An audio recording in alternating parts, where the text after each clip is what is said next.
This is a bipolar relationship. If my poem gets really depressing, you have to get really manic.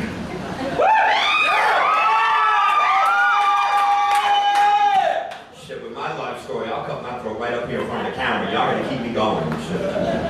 I gotta live with this motherfucker in my head. Okay. I entered the house cautious. My 5-year-old face broken. A group of boys beat me up for my swing in the park. Mom finds me, lifts my chin, gasps. She storms the back room. I hear her scream like rattling chains as she unleashes my 13-year-old sister, Lori, who recognizes the artwork, reads the hieroglyphic blood on the walls of my face, and close her nostrils flare at the 6th grade scent. Eyelashes sharpen, fingers cropped from gentle cocoons. Her teeth cage a frustrated tongue. She wants to lash out at me for always refusing to fight back in the projects, but instead throws on her kicks, clenches my arm, and back to the park we go. And I promised the big kids this shit would happen. But they were just young hyenas picking on the fresh meat and could never have predicted such rage, this wrath. One punch leaves the first boy unconscious. The street kisses the back of the second skull as my sister crushes in the front. The third pair of 6th grade legs makes a run for it.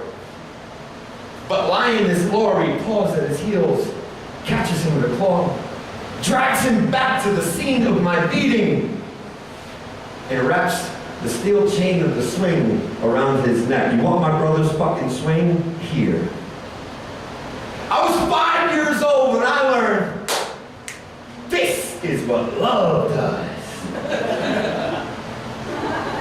I learned over the years, love's the third nail through the feet of Christ, a hammer crashing flush with flesh and bone. Love will wear G-strings to keep your lights on. Will shine her lips glossy when the rent is due. Offer up space between her legs for hungry manhood so her bellies of her young are never empty. She'll collect welfare, no shame, hell, even work off the books. In my house, love put a 38 to the temple of our stepfather, pulled the trigger 7 times, faced gallows and lethal injections with the shoulders back, so I never had to learn to break a woman's jaw, and she choked the life out of any 6th grader who so much as dreamed out loud about fucking with her little brother. See, you should keep your fashion models. Those pink paper dolls of daintiness cut with careful scissors from some book of etiquette. Instead, give me a wrecking ball heart dangling from the steel throat of a limitless woman.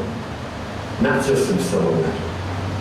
I mean, a woman dipped in crimson, willing to drown, submerging herself in family secrets that would never reach the surface of a tongue. A woman willing to walk into the reddish river ready for love's baptism like my sister, Lori, who always took blood baths for me.